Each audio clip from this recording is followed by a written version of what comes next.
All right, here at No Reserve, we have this just killer 1970 Opel Kadett with just 22,000 original miles. It's all original paint, original interior. It's just had tires done, brakes done, carburetor rebuilt, and new tailpipe and stuff put on throughout the years. It's got loads of paperwork since it was brand new. It was brought over here from Germany. Purchased for the woman, and she passed away in 1988, and it sat for about 25 years. And among the Opel community and on the internet, you can Google search this car, and it's pretty well known. It was sat for 25 years. It was a barn find on the East Coast. Spent most of its life in New York, but it's just in remarkable condition. There's going to be a ton of underside photos. Unfortunately, our lift, the hydraulics broke, and so with COVID, kind of waiting to get it fixed. Hopefully, we'll get it up on the lift before the end of the video. But I got a bunch of underside photos, really good ones, and the paint, the wheel wells, and underneath is still shiny, so it's really amazing conditions just throughout. But we'll start off here at the front. This is pretty amazing car. It's an absolute blast to drive. It's a dual carburetor, so it's got the bigger motor. It sounds like a little race car. Doesn't really move like one, but it has just an amazing little exhaust note to it. The tires were replaced, so it made its way over to Washington here about 5-6 years ago, and the guy went through the carburetors, went through the brakes. Tires have 2,000 miles on them. They're Toyos with a let's see what date code they are. I think they're 2015s, I believe. I'll have a picture of it for sure. Oh, 2017s, my bad. Yeah, so we'll start off here in the front. Everything works on this thing. We will do a running and driving video also, and I did do a video of all the paperwork so you can see how cool it is. It still has one of the original T3 headlights, or might not be original, but still has a T3 light. It's got really low miles, and but does have some little scratches here and there. The paint's really nice and shiny. Of course, it's a single stage metallic, so it looks different, than you see a base coat, clear coat metallic. It's going to have a totally different shine to it, and this is the shine I like. I love this kind of old lacquer finish. There is some thin areas, it has been waxed and, probably buffed and just kind of taken care of, because these cars, what's so amazing about this car is that these cars this is very basic. It's like working on it's like, it's a step above a golf cart, it seems like, or a go-kart, because everything on it is very basic. It wasn't built to last this long, but you see the vinyl floors and the interior, how amazing it is. This thing was cared for in the miles. And it's also cool to see come with the original paperwork and have the the provenance and the history that you can find on the internet to prove that this is this car. Down below you'll see some little scuffs, and again there's about 300 photos of this car, so all this stuff's on there. A little bit of scuffs there. Something happened along there, but it's not dented or nothing. It's just the paint scratched up and might have had a little dink there, and they pounded it out a little bit, but a little mark there. The paint's a little thin in a couple areas here. There's a couple little, you'll see these dark little not bubbles, but dark spots. Just either something got on the paint. There's a couple chipped areas, but throughout the years, they just kind of made it a little darker, but that's pretty much the only area. A little thin right there, but really nice. All the glass is original. Has the logo. Look at the door sweeps, how nice the rubber is on these things. The door is shut. It is just a killer little car. It's got a little scratch right there, another scratch right here, but hopefully, I'm not sure if the camera will, but look at that inner well. And I'm gonna take photos of the tires off and everything so you can see the wheel wells. You can just see that underside of the body. How nice it is. This car sits up actually, Corvette or Mercedes SL, I wouldn't have any chance of getting these photos, but it actually was pretty easy to get the photos underneath. Original caps, sweet little 13-inch wheels. They're in nice shape. You got a little chip right there. A little ding right here, and then there's another little ding right here. No paint damage on either one of these. So those two and this little tail light back here, I contemplated on having a PDR guy come out and iron out those little ones and make them perfect, and sourcing a tail light off eBay or something, or multiple places you can go. But decided against it because all the photos you see of this thing on the internet when it was found, it has those two little dings in this tail light, and it's just kind of part of this car. It's kind of the provenance. So I decided to leave it. If the next owner wants to do that, that's up to them. But I felt like it was taking away the history a little bit. But you got that original gas cap, and then what's cool is this gas cap looks just like the oil cap on the valve cover. You see the roof's in beautiful condition, logo, the glass. Hopefully you can see it, but it's definitely there.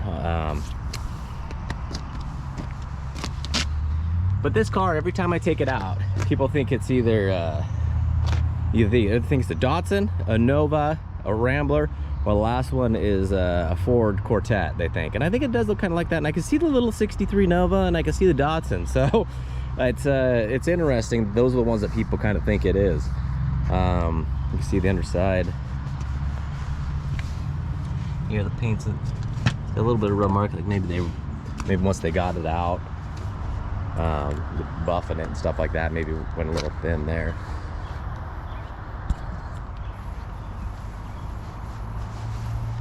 Take you around here to the driver's side. There's a little scratch here. No dents or creases or anything like that. A little crack in that corner, a little light.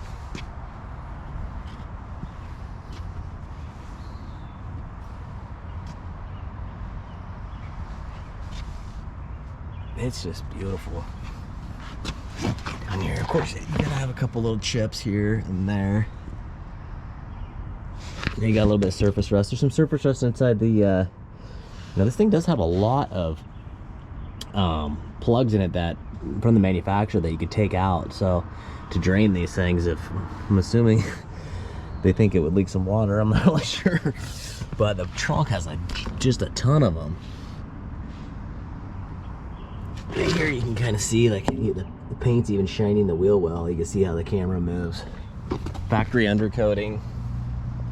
There's a little bit, kind of, the mirror's got kind of that old mirror look. Yeah, the paint's a little thin right here on the wheel well. It's kind of a little bit rubbed through there. All right, I'm gonna take you inside this thing. And then we'll warm it up and take it for a driving video. But here's it's cool to see the Mobile One decal. Clear as day there. It looks like that was 75, and that's 6, I'm assuming this is the miles. There's no cracks or anything on the vinyl floors. Looks like this little piece has come off, but there's no holes, no smoking in this thing. Ashtray's never been used. And I'll go over all the switches and all the operating on the driving, but you can see the lenses or the gauges are crystal clear.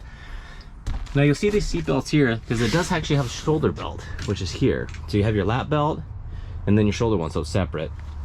So if you see that and you wonder what's going on, the seat does recline back. In some of the photos it might look a little bit straight, and that's what this knob. It goes forward, it goes back. So, and then also it does, this is to get it going forward. And then right here you'll see it looks like brass knuckles for your fingers, and you pull it and it does slide further forward. There's some scuffs on both sides of this paneling here. It's kind of like a cheap almost particle board. The headliner does have some discoloring. Visors are nice shapes, stay in place. The mirror kind of does have that old, kind of aged look to it on the corners. There's a hole in the headliner here. Somebody put a patch, Opel Kadett patch, so I left that as is. But it's just cool to see these GM logos everywhere.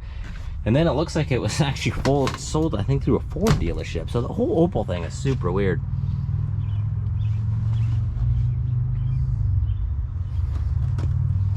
You can see the armrest, door panels are just mint. The doors roll down just easy as can be. Look at those felts, got a little cracking here, I guess. Pull that one back. But the inner felts are just mint. And then you can see here's the chassis number or VIN number. It's also located up on the dash. It's kind of cool. You can see this Opel.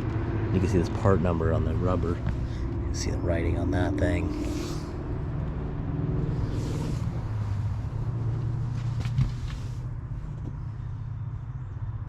see the foot pedal pads are just perfect. Kick panel's in nice shape.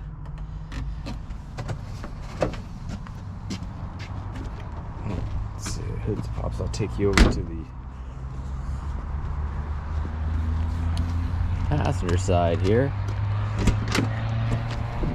Of course, I got the seatbelt kind of clamp, but it's in really, the seat's in really nice shape. There might be a little bit of discoloring on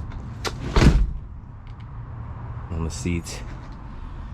Not sure what they look like new, but it looks like it's like a bone color, kind of off-white. It can some scuffing. Looks like it's pretty easy to scuff these. The kick panels down below, they're not plastic either. They're kind of like particle board.